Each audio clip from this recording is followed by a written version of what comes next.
हिमालय के 2400 किलोमीटर में फैला एक ऐसा प्राचीन पौराणिक स्वर्ग जिसमें काल चक्र तंत्र और झाग झूग संस्कृति के प्राचीन ग्रंथ शामिल है, जो पश्चिमी तिब्बती में तिब्बती बौद्ध धर्म से पहले के बताए जाते हैं। किंवदंती के अनुसार यह एक ऐसी भूमि है जहां केवल शुद्ध हृदय वाले लोग ही रह सकते हैं, यानी वे लोग जिन्हें आत्मज्ञान की प्राप्ति हो चुकी है और वे इस दुनिया से अपना रिश्ता तोड़ चुके हैं। जहां आज भी 12 फुट लंबे इंसान रहते हैं, लेकिन आज तक कोई भी इस शहर को ढूंढ नहीं पाया। कल की 2898 में बताया गया यह शहर जहां 7 चिरंजीवी आज भी मौजूद है और यहां रहने वाला प्रत्येक व्यक्ति दिव्य शक्तियों से परिपूर्ण है, लेकिन यहां पहुंचना उतना ही कठिन बताया जाता है जितना एक सामान्य मनुष्य का सूर्य के नज़दीक पहुंचना। इस जगह को विज्ञान भी खोजने में असमर्थ है। यह दिव्य शहर है संभाला। संभाला का पौराणिक बौद्ध साम्राज्य एक ऐसा स्थान है जहां प्रेम और ज्ञान का शासन है। संभाला का अर्थ है शांति का स्थान या मौन का स्थान, जहां पर लोग दुख, अभाव और बुढ़ापे से मुक्त है। संभाला को 1000 नामों वाली भूमि के रूप में भी जाना जाता है, जिसमें से कुछ नाम निषिद्ध भूमि, सफ़ेद पानी की भूमि, जीवित अग्नि की भूमि या कहें तो जीवित देवी देवताओं की भूमि भी आप इसे बड़ी ही आसानी से कह सकते हैं। हिंदू इसे आर्यावर्त, जिसका अर्थ होता है योग्य लोगों की भूमि, तथा चीनी लोग इसे शीतियन शी वांग म्यू के पश्चिम स्वर्ग के रूप में जानते हैं। लेकिन पूरे एशिया में जिस नाम से सर्वाधिक इसे जाना जाता है उसे संस्कृत नाम में बताया गया है संभाला, या फिर सांगरी ला के नाम से इसके बारे में जाना जाता है। संभाला को जादुई शहर के रूप में भी जाना जाता है, जिसका जिक्र हमें हिंदू धर्म, बौद्ध धर्म ग्रंथों में देखने को बड़ी ही आसानी से मिल जाता है। यह एक ऐसी जगह बताई जाती है जो इस धरती पर होके भी नहीं है, अर्थात आज तक इस जगह के बारे में किसी को पता नहीं चला। विष्णु पुराण के अनुसार कलयुग का अंत करने वाले भगवान विष्णु के कल की अवतार इसी जगह आकर जन्म लेंगे। संभाला को सिद्धा आश्रम और ज्ञानगंज के भी नाम से जाना जाता है। संभाला वो रहस्यमय शहर है जो आज भी छिपा हुआ है, लेकिन कहाँ है और किस स्थिति में है किसी को पता नहीं। कहा जाता है कि हमारे जो सप्त चिरंजीवी है, जिनमें जैसे हनुमान जी, अश्वत्थामा, कृपाचार्य, परशुराम आदि संभाला में ही निवास करते हैं। संभाला के निवासियों के पास असाधारण बुद्धि और सबसे अपग्रेडेड मानी जाने वाली टेक्नोलॉजी है। वे आसानी से एक जगह से दूसरे स्थान पर जा सकते हैं, लोगों से बैठे बैठे कई लाखों किलोमीटर दूर तक बड़ी ही आसानी से बात कर सकते हैं। उनके लिए कुछ भी करना असंभव है ही नहीं, क्योंकि वे भविष्य में भी जा सकते हैं। भविष्य के बारे में सभी प्रकार की जानकारी एकत्रित करना उनके लिए मात्र चुटकी भर का काम है। इस प्रकार आयुर्वेद में उनके लिए दवाओं का उल्लेख भी हो चुका है। सभी वेद संभाला से उत्पन्न हुए हैं। अश्वत्थामा स्वयं कल्कि की सेना के योद्धाओं को प्रशिक्षण दे रहे हैं। हर मनुष्य केवल 3 डायमेंशन का अनुभव करता है, हालांकि उन्हें यह पता नहीं है कि इसके अलावा चौथा और 5वां डायमेंशन भी मौजूद है।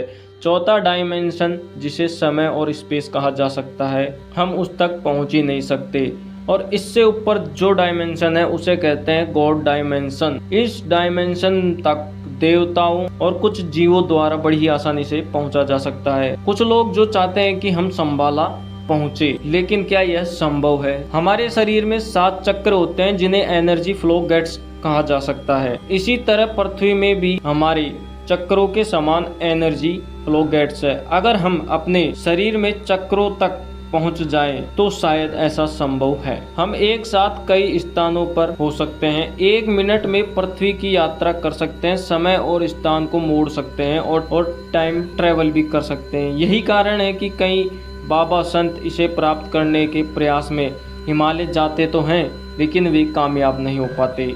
उनमें से कुछ ही लोग हैं जो इस कार्य को करने में सफल हो पाते हैं। पृथ्वी पर सबसे उच्च ऊर्जा है एनर्जी रिसोर्स हिमालय। हिमालय में ध्यान करने से सामान्य ध्यान की तुलना में हमारा ध्यान 1000 गुना अधिक बढ़ जाता है। जो लोग अपने चक्रों को सक्रिय कर लेते हैं और अन्य डायमेंशन तक पहुंच जाते हैं, वे शंबाला के राज्य को आसानी से देख सकते हैं।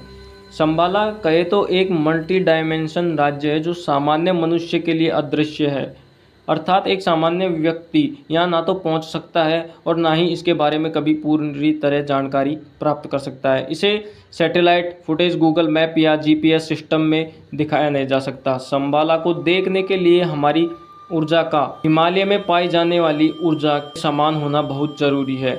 उदाहरण के लिए हम आपको बताएं कि यदि आप मोबाइल फ़ोन में एयरटेल का सिम कार्ड यूज़ करते हैं और आप अपने बेडरूम में किसी व्यक्ति से बात कर रहे हैं लेकिन वहाँ पर आपको सिग्नल नहीं मिल पा रहा है, तो बाहर आप ऐसी जगह जाते हैं जहाँ सिग्नल कनेक्ट होता है और फिर बात करते हैं। इसी तरह शंबाला तक पहुँचने के लिए व्यक्ति को हिमालय में पाई जाने वाली ऊर्जा के साथ समानांतरण होना बहुत ही ज़्यादा आवश्यक है। शंबाला साम्राज्य जिस डायमेंशन में मौजूद है उस तक पहुँचने के लिए ऊर्जा का तालमेल बिठाना बहुत आवश्यक होता है, जो कि हिमालय में आसानी से उपलब्ध है। इसलिए लोग अक्सर कहते हैं कि शंबाला हिमालय में है। अगर हम अपनी डायमेंशन को सक्रिय कर सके तो हम अपने घरों से ही शंबाला को देख सकते हैं। पिछले 2000 सालों में हजारों लोगों ने कोशिश की, उनमें से एक था हिटलर। हिटलर के साथ साथ निकोलस, एक रिसर्चर भी शामिल है। तब बैट काल चक्र मंत्र पुस्तक के आधार पर राय रीच ने 1924 से 1988 तक शंबाला तक पहुंचने की कोशिश की।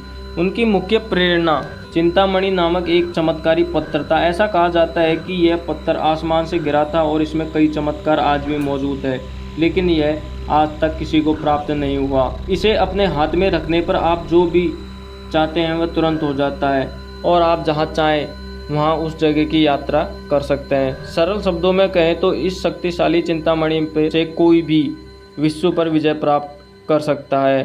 यह पत्थर वर्तमान में स्थित तो है, लेकिन कहां और कौन सी जगह ये पता नहीं। शंबाला में पहुंचना बहुत ही ज़्यादा मुश्किल काम है। वहां तभी पहुंचा जा सकता है जब आप आपके शरीर के सभी चक्रों को सक्रिय कर सके। केवल शुद्ध हृदय, प्रेम और बुद्धि वाले लोग ही शंबाला को देख सकते हैं और अनुभव कर सकते हैं। 19वीं शताब्दी में हिमालय में कई नागरिक और सीमा सैनिकों ने गोल्डन सॉसर को देखने की सूचना दी थी, जिसमें शंबाला के एनर्जी गेट, इसे शंबाला का एनर्जी गेट भी माना जाता है। शंबाला फिजिकल स्पिरिचुअल डायमेंशन के बीच मौजूद है। हमारे ग्रह के लिए यह वैसा ही है जैसा हृदय हमारे शरीर के लिए है। जैसे अशुद्ध रक्त हृदय द्वारा शुद्ध किया जाता है, वैसे ही पृथ्वी के अशुद्ध जल को शंबाला के नीचे बहने से शुद्ध किया जा सकता है। शंबल ग्राम मुखस्य ब्राह्मणास्य महात्मने भगवान विष्णु यस्य कल्कि प्रादुर्भाविष्यति। अर्थात शंबल ग्राम में विष्णु यश नाम के श्रेष्ठ ब्राह्मण के पुत्र के रूप में भगवान कल्कि, जो कि भगवान विष्णु के 10वें अवतार होंगे, जन्म लेंगे, जो एक देवदत्त नामक सफेद घोड़े पर सवार होकर अपनी तलवार से कलयुग के अंत में दुष्टों का संहार करेंगे और सतयुग की स्थापना करेंगे। दोस्तों, शंबाला एक ऐसा दिव्य और जादुई शहर बताया जाता है जिसके बारे में आज तक किसी को जानकारी प्राप्त नहीं है। हिमालय में बसा हुआ यह शहर न जाने किस स्थान पर स्थित है, यह तो शायद ही कोई जान पाए। लेकिन आप शंबाला, जो कि एक जादुई शहर है, उसके बारे में क्या सोचते हैं ये कमेंट में हमें ज़रूर बताएं। और वीडियो कैसी लगी, और यदि आपको वीडियो अच्छी लगी तो लाइक शेयर कमेंट ज़रूर करें। धन्यवाद।